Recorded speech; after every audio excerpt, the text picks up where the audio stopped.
Hello and welcome to today's podcast. I am Kim from Kim's Wellness Space and I mainly hang out over on Instagram. And if you haven't listened to my podcast before, welcome. I'm so pleased that you found me. I would highly encourage you to go back and listen to the previous episodes. But thank you very much for being here. So it's 2024. We have to be saying whoop, whoop, new year and all that. But for many of us, New Year, this is a very man-made structure line. And for me personally, I'm still hibernating. It's winter. We've only just had the shortest day. I'm not ready to blossom yet. Spring is when New Year happens for me. But January is exciting. It brings new things. But oh my goodness, how much is going on? Do you feel that overwhelm? Um, I am automatically put into the health and fitness space because I am a health coach, because I'm a yoga teacher. And I always really struggle with January because it doesn't align with who I am at all. Uh, I, for a long time, prior to um, being a health coach and a yoga teacher in my previous life, as it were, I tried the whole, it's New Year. I need to have some resolutions. I need to be a better person. I need to be better at this. This is what's wrong with me. And I always really struggled and it never really felt right. And well, let's be honest, I never really did very well. Like the majority of people, it all fades, doesn't it, into the distance when life happens and things go on and all of a sudden those resolutions kind of start to crumble. And actually, as I'm recording this, let me just check my diary. Yeah, as I'm recording this, it's the 12th of January. And today is the day, according to those people that know these things, that most people give up on their resolutions that they set at the beginning of the year. That's quite sad, isn't it? Like, we're two weeks into the new year and already there's a whole swathe of people that are already feeling that they're not good enough and they failed. And that breaks my heart. Like, that's another reason why I don't really sit with this whole new year, new me. No, thank you, is what I want to say. No, thank you. So, how is the podcast going to look this year? Well, I'm going to talk a little bit in a minute, a bit more about this whole New Year thing and how we can maybe navigate it through to work for us. But I have got quite a jam-packed year this year, and actually it started with a holiday, which is wonderful. So I made the decision at the beginning of the year that the podcast would just be me for the first few months. And then once we get to the spring and we're all blossoming and we're brains are ticking and we're all functioning and the sun's shining, then I'd get the guests back in because I loved talking to my guests last year and I had some brilliant ones. And I've already got some fabulous ladies that are waiting in the wings to record, ready for that spring blossom. So yeah, that's really exciting. So let's get back into this whole new year, new me. No, thank you. That's what I want to say. No, thank you to that. We don't need to be new.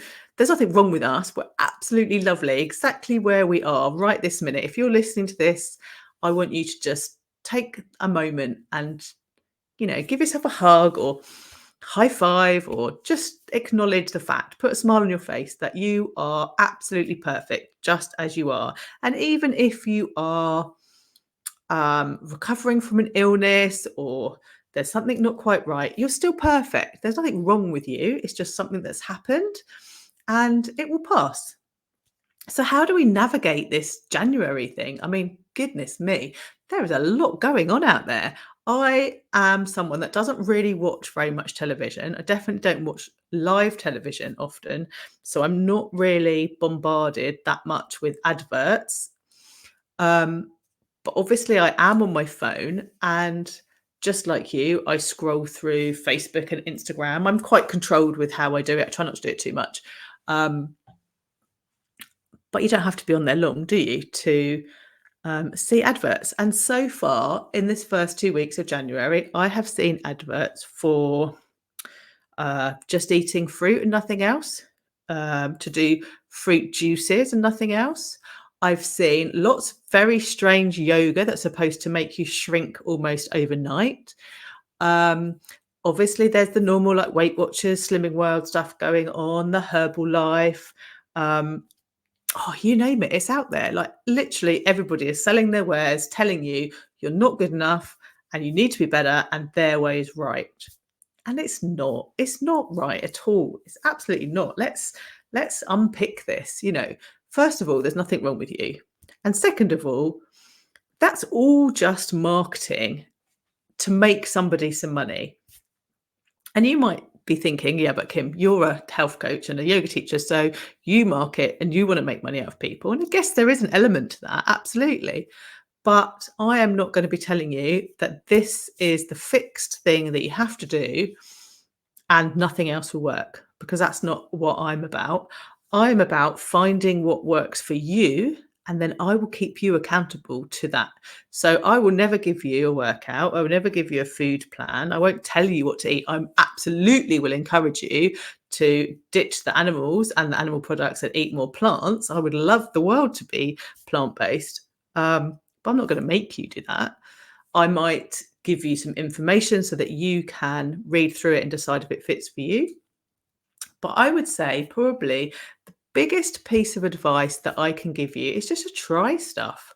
And if it doesn't feel right or it feels forced, then you already know that it's not right, don't you? I think that the only way you can really work out what works for you is by experimenting. Like I always use myself as an experiment. If ever I read anything or I learn anything, I'm always like, let's try and see if that works. And a really good example of that is when I did my second lot of yoga training, which was a yin one, and it was about anatomy. And I love anatomy. One of the things that I remembered when I did my first yoga training was as soon as we had to do anything that was biology and bones and muscles, I was like, oh my God, I love this. And then I remembered I really loved it when I was at school. And I'd kind of forgotten, because you don't necessarily do that every day in normal life, do you? And one of the things that we learnt about in this yin training, because we were doing anatomy, we were doing about how every single body is different.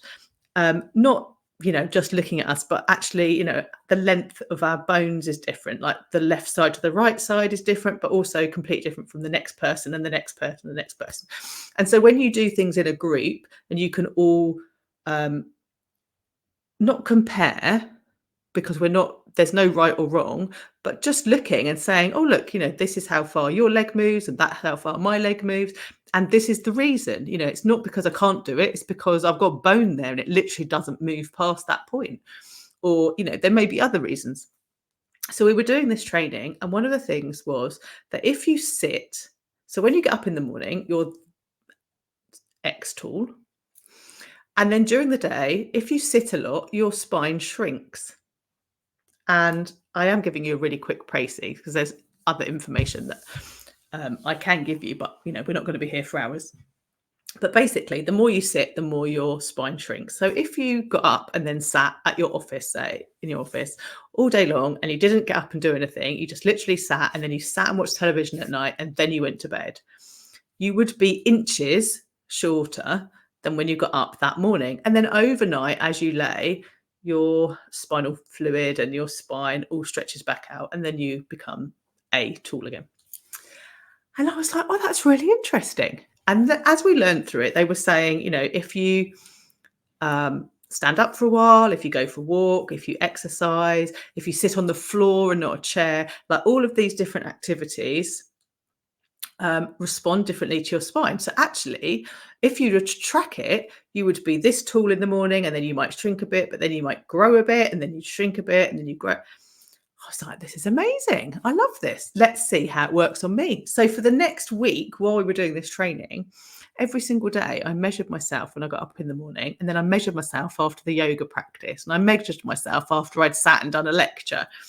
And I could see it there. In the data was there every day. I started this tool and then I shrank when I was sitting still. And then when I'd moved, it went back up. If I laid on the floor to do a lecture, I didn't shrink as much as if I was sitting in a hard chair.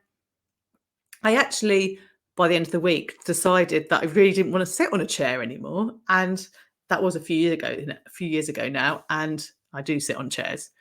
Um, but in that moment, I was kind of like, well, we just need to get rid of all the chairs and sit on the floor because it's not doing our spines any good at all. So I always like to use myself as an experiment. And that's what I would encourage you to do. All of this information that is out there at the moment telling you you're not good enough and you need to do this to get better. Firstly, don't listen to the you're not good enough because you absolutely are. And secondly, like have a bit of a dig and see what they're actually asking you to do and see how it feels. Like, I love walking. I have literally just finished a walking challenge with a wonderful group of people. And it wasn't about getting 10,000 steps every day. It wasn't about having to be in a certain zone to make your heart work at a certain rate. It was just about building up a habit of walking every day and finding out how we like to walk, which probably sounds a bit strange. But when I did the challenge the year before, a lot of the people that joined me lived in the UK and it rained for the whole week. And so they were like, well, we can't do it because it's raining. There were a couple that went out in the rain. Um, so this year I thought, you know what, I'm gonna rejig it. I'm gonna change it up, which is what I did. And so every day we had 7 days, and every day of the challenge we walked in a different way. So sometimes we walked in the morning, sometimes it was the afternoon, sometimes we walked indoors, sometimes we walked the advert, sometimes we went up and down the stairs every hour. It was just little changes to show us that just because it's miserable and raining outside doesn't mean that we can't move. We absolutely can, that we have other options. And although it wasn't anything brand new, because sometimes it takes somebody else to say it, doesn't it? Or just word it slightly differently, that it resonates with you. And you're like, oh, okay. And the feedback that I had from that group was great. And there were lots of people that were like, you know what? Now I'm actually getting up and walking about in the day a bit more because I'm just more aware. So, that's amazing. And that goes the same with all these diets and things. If you're wanting to lose weight, or you're wanting to get your nutrition back on track, say after maybe you overindulged and enjoyed everything loads over Christmas, there's nothing wrong with that. Um, just try and see what works for you. You don't have to do extremes. You don't have to eat nothing but fruit for the whole of January, but maybe increase your fruit intake. Um, you don't have to never have a piece of cake again, but maybe only have it every other day, not every day, or maybe not for breakfast. So just break it down and say, yes, just see what works for you. And you'll soon know what you don't like. If I was to give the same plate of food to 10 people, there would be people around the table that were like, oh, actually, I can't eat the Brussels sprouts. I don't eat Brussels sprouts, or I can't eat that because I don't like that. So we already know what we don't like, don't we? So let's find out what we do like. Let's find out what really works for us, which makes us feel amazing. Let's not just settle with, well, that person told me if I pay them £5 every week and I eat what they eat, that I'm going to get what the results I want, because you absolutely won't. You have to get your body working for you. If I gave you my diet of what I ate every day, it wouldn't work for you because it's mine. It works for my body. I don't eat exactly the same as my husband because he has different needs to me. He has a different lifestyle to me. We move at different rates. We're different weights. We're different heights. We're different ages. We're different genders. But we both can go along and be like, well, that bit works for me. I'll do that bit. Do you want to do that bit? No, I don't want to do that bit. So last year, towards the end of the year, we experimented with intermittent fasting because we had both got into this routine of eating breakfast, lunch and dinner, snacking in the evening, and neither of us felt great. We were a bit sluggish. And I was reading about intermittent fasting and I said, you know what, I think I'm going to try it because actually I'm not really a breakfast person. And when I was younger, I never ate breakfast. And I don't really like breakfast. It always makes me feel a little bit queasy. But for some reason along the line, where I was in this diet culture thing and I did different, clubs like we do, um, I'd been told that I had to eat breakfast because it was really, really important for me. And if I didn't, it would be tragic. And so I kind of like retrained myself to eat breakfast, but I don't actually like breakfast. Um, and if I work out in the morning, I never work out after breakfast because that also makes me feel really queasy. And interestingly said, I don't actually like breakfast either. I eat breakfast because you told me I had to eat breakfast because it's good for me. And I was like, yeah. And I eat breakfast because someone told me I had to eat breakfast. And when I spoke to my kids, they were like, well, we eat breakfast because you told us to. We don't like breakfast either. So I said to my husband, why are we eating breakfast then? Let's stop. Let's not eat breakfast. Let's have a look at this intermittent fasting. Let's have a look and see if it makes sense to our brains or which bits we like. And so we stopped eating breakfast and we kind of have more now like brunch. So we'll eat, sort of 11ish, not always, sometimes it's later. And then we'll have our evening meal. And I probably will have a snack at some point midday, but I don't, not midday, sort of in between the two meals.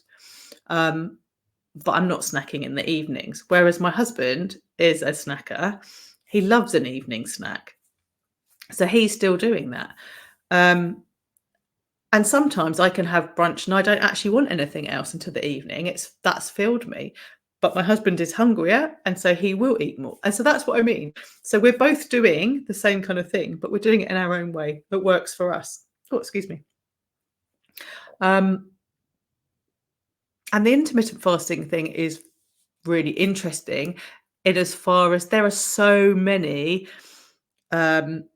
different gaps that you can have. So the food windows or eating windows are shorter than the fasting window. Like there's so many different combinations.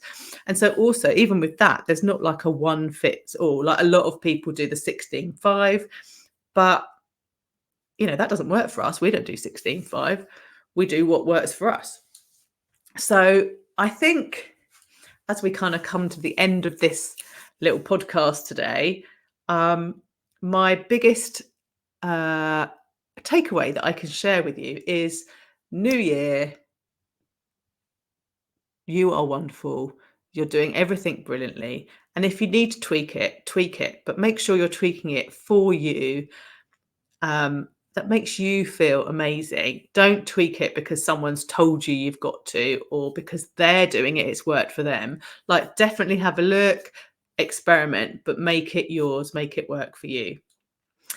So I really hope that that's made sense. I really hope that you've enjoyed this little introduction back to the podcast. It's lovely talking to you. I've missed talking to you.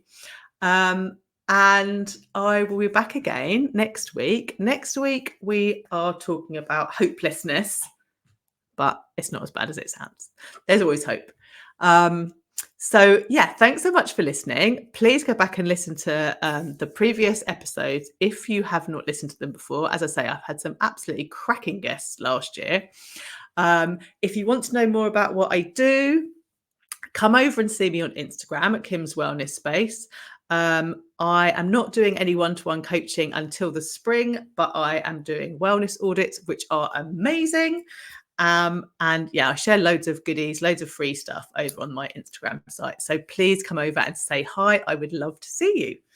Thanks so much for listening, and I will speak to you soon.